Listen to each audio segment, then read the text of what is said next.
অনুরাগ ঠাকুর versus Abhishek Bandyopadhyay. অনুরাগ ঠাকুরের বিরুদ্ধে তথ্য বিকৃতির অভিযোগ। অনুরাগ ঠাকুরের কাছে সদস্য পাঠাচ্ছেন অভিষেক। বিজেপি নেতার বাড়িতে তথ্য নিয়ে যাওয়ার সিদ্ধান্ত।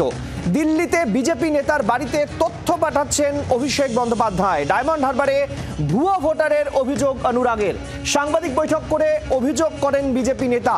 ডায়মন্ড হারবারের ৪৭ জন ভোটারের তথ্য পাঠানোর সিদ্ধান্ত নেওয়া হয়েছে। নয়াদিল্লি থেকে আমাদের প্রতিনিধি সরাসরি রয়েছেন এই মুহূর্তে রাজীব চক্রবর্তী। রাজীব, যেটা জানতে চাইবো যে গতকাল অনুরাগ ঠাকুর একেবারে ডায়মন্ড হারবার নিয়ে এই বিস্ফোরক কথা বলেছিলেন। ২৪ ঘন্টার মধ্যে একেবারে বলা যেতে পারে যে বিজেপি নেতার বাড়িতে প্রতিনিধি পাঠাচ্ছেন, তথ্য নিয়ে প্রতিনিধি পাঠাচ্ছেন অভিষেক বন্দ্যোপাধ্যায়।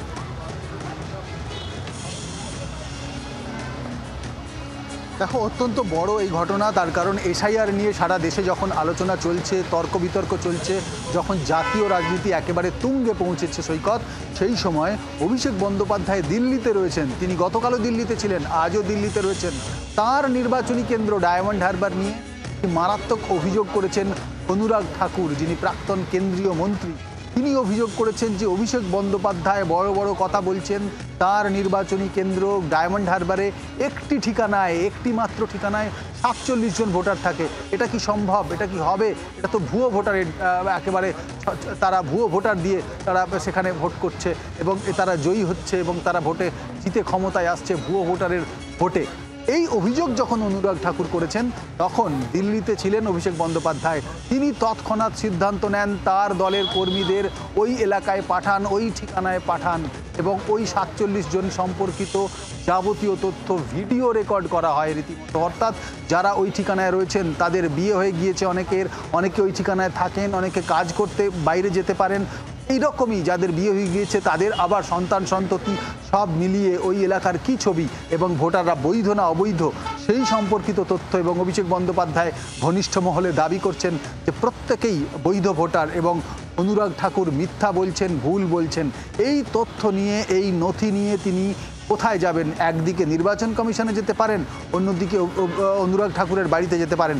অনুরাগ ঠাকুরের বাড়িতে আসাকেই তিনি বেছে নিয়েছেন এবং তার প্রতিনিধি হিসেবে কয়েকজন কিছুক্ষণ পরেই অনুরাগ ঠাকুরের বাড়িতে, আমি যেখানে দাঁড়িয়ে রয়েছি অনুরাগ ঠাকুরের বাড়ি এখানে ১ নম্বর কামরাজ রোড, এই অনুরাগ ঠাকুরের বাড়িতে কিছুক্ষণ পরেই এসে পৌঁছবেন তারা। এবং এখানে বেশ, তুমি সঙ্গে থাকো। আমি একটুখানি দর্শকদেরকে শোনাতে চাইবো গতকাল অনুরাগ ঠাকুর কি বলেছেন সেটা আমি শোনাবো। আমি রাজীবের কাছে চলে যাব। রাজীব, আমি যে ছবি তুমি আমাদের সামনে এই মুহূর্তে তুলে ধরছো, একদম পরিষ্কার নেম প্লেটে লেখা রয়েছে এটা অনুরাগ ঠাকুরের বাড়ি এবং কিছুক্ষণের মধ্যে অভিষেক বন্দ্যোপাধ্যায়ের প্রতিনিধি দল তারা এখানে আসবেন এবং সেখানে এসে তারা এই তথ্য তুলে দেবেন এবং তিনি যে অন্য তথ্য দিয়েছেন, ভুল তথ্য দিচ্ছেন, সেটা প্রমাণের জন্য তিনি চেষ্টা করবেন।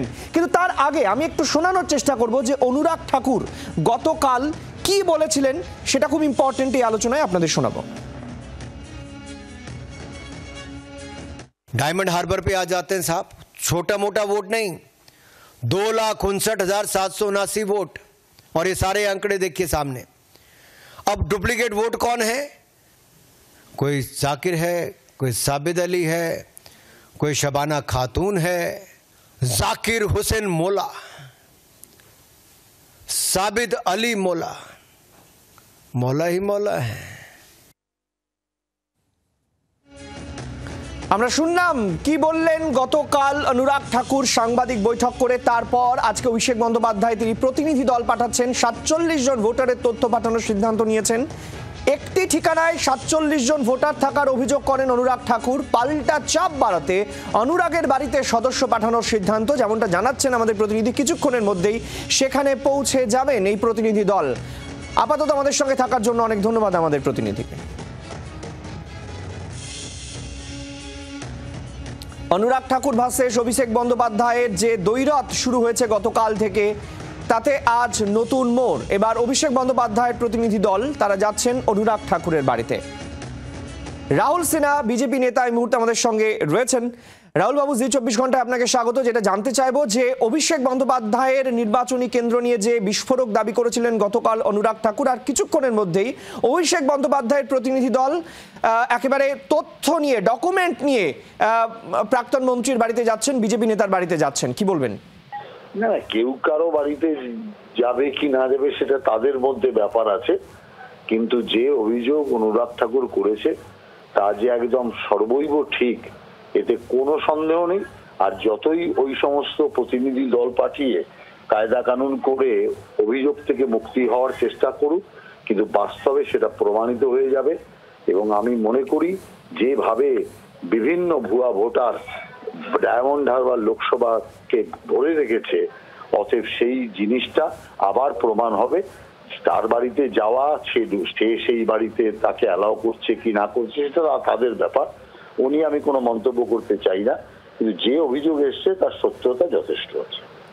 ধন্যবাদ রাহুল বাবু আমাদের সঙ্গে থাকার জন্য। আপনাদের আরো একবার জানিয়ে রাখবো, গতকাল এই প্রসঙ্গে যখন কুণাল ঘোষকে জিজ্ঞাসা করা হয়েছিল, তিনিও কিন্তু একেবারে সোজা সাপটা উত্তর দিয়ে বলেছিলেন যে এই সমস্ত কেন্দ্রে যে ভুয়ো ভোটারের অভিযোগ করছে বিজেপি, কটা কেন্দ্রে রিপোল চেয়েছিল বিজেপি, এই অভিযোগও করেছিলেন গতকাল কুণাল ঘোষ। আর আজকে অভিষেক বন্দ্যোপাধ্যায় একেবারে প্রতিনিধি পাঠাচ্ছেন অনুরাগ ঠাকুরের বাড়িতে, সেখান থেকে সরাসরি আমরা আপনাদের প্রতিবেদন তুলে ধরেছি।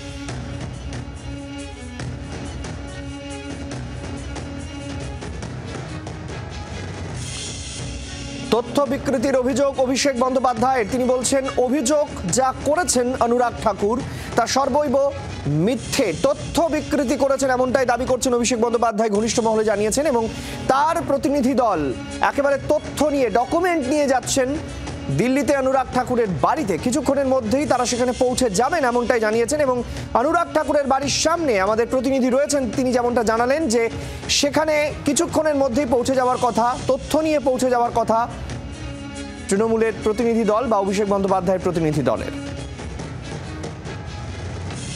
অরূপ চক্রবর্তী তৃণমূল নেতা আমাদের সঙ্গে এই মুহূর্তে টেলিফোন লাইনে রয়েছেন। অরূপবাবু, জি24 ঘন্টায় আপনাকে স্বাগত। জানতে চাইবো যে অভিষেক বন্দ্যোপাধ্যায় 24 ঘন্টার মধ্যে তথ্য তুলে দিয়ে ভুল ভাঙাতে চান বিজেপি নেতার, কি বলবেন? দেখুন, আমাদের সেই স্বচ্ছতা আছে, আমরা সেই ট্রান্সপারেন্সি নিয়ে রাজনীতি করি, তাই জন্য আমরা হাতে ডেটা নিয়ে কথা বলি। অনুরাগ ঠাকুর কালকেই যখন বলেছেন তখনই প্রমাণ হয়েছে যে উনি বেসলেস অভিযোগ আনছেন। 4 বছরে 15% ভোটারের increase is a natural phenomenon. বছরে 4% করে ভোটার বৃদ্ধি জাতীয় হারের সাথে সঙ্গতিপূর্ণ। অনুরাগ ঠাকুর বড় উত্তর দিতে পারেননি যে কি করে মাত্র 5 মাসে মহারাষ্ট্রে লোকসভার পরে বিধানসভা যখন হয়েছে 5 মাসে কি করে 23% ভোটার বেড়েছে। অনুরাগ ঠাকুর উত্তর দিতে পারেননি কি করে অরবিন্দ কেজরিওয়ালের কেন্দ্রে এইরকম রহস্যজনকভাবে ভোটার বেড়েছে। তাই জন্য গতকালকে বিজেপি আসলে যেটা হয়েছে চোরের মায়ের বড় গলা, নিজেদের চুরি ধরা পড়ে গেছে, নির্বাচন কমিশনকে কাজে রেখে সামনে রেখে ভোট চুরি করেছে, চুরি করতে গিয়ে ধরা পড়েছে। ওই চুরি বিদ্যা মহাবিদ্যা যদি না পড়ো ধরা, এবার চোর তো ধরা পড়েছে, ধরা পড়লে বাঁচতে হবে। তাই জন্য আরেকটা প্রবাদ, উল্টা চোর কোতোয়াল কো ডাকে। আর চোরের মায়ের বড় গলা চিরকালই আমরা হয় জানি। অনুরাগ ঠাকুর যদি বাংলা বুঝতে না পারেন, ওনার জন্য তর্জমা করে বলে দিচ্ছি, চোর কি মাই জোরতে বলে। ধন্যবাদ অরূপবাবু।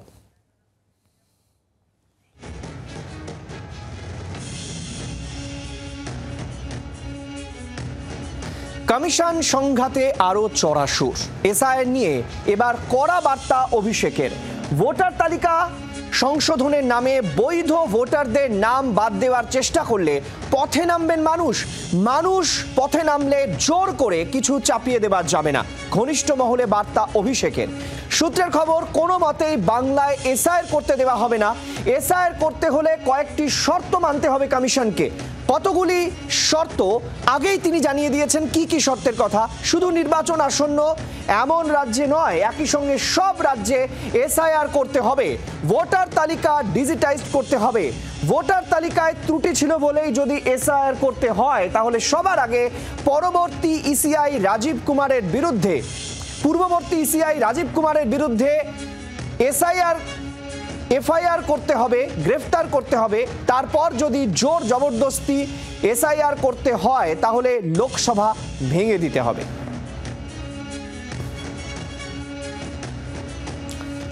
এ প্রসঙ্গে রাহুল সিনহা কি বলেছেন শোনাবো।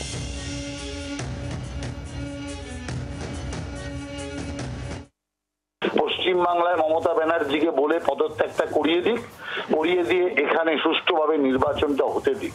অতএব সেই জিনিস করতে দেবে না। আসল বিষয় হচ্ছে এরা বুঝে গেছে যে ভোটার লিস্ট যদি শুদ্ধ হয়ে যায়, ভোটার লিস্ট থেকে ভুয়া ভোটারের নাম বাদ হয়ে যায়, তৃণমূলের নাম ঠিকানাও থাকবে না। সেই কারণের জন্য এখন এই জাতীয় অবান্তর কথাবার্তা বলছে। যাই বলুক আর তাই বলুক, ভোটার তালিকা সংশোধন হবে, এসআইআর হবেই। এসআইআর হওয়া মানে তৃণমূলের সর্বনাশ হবে। বাংলার আওয়াজ, বাঙালির আবেগ, জি 24 ঘন্টা।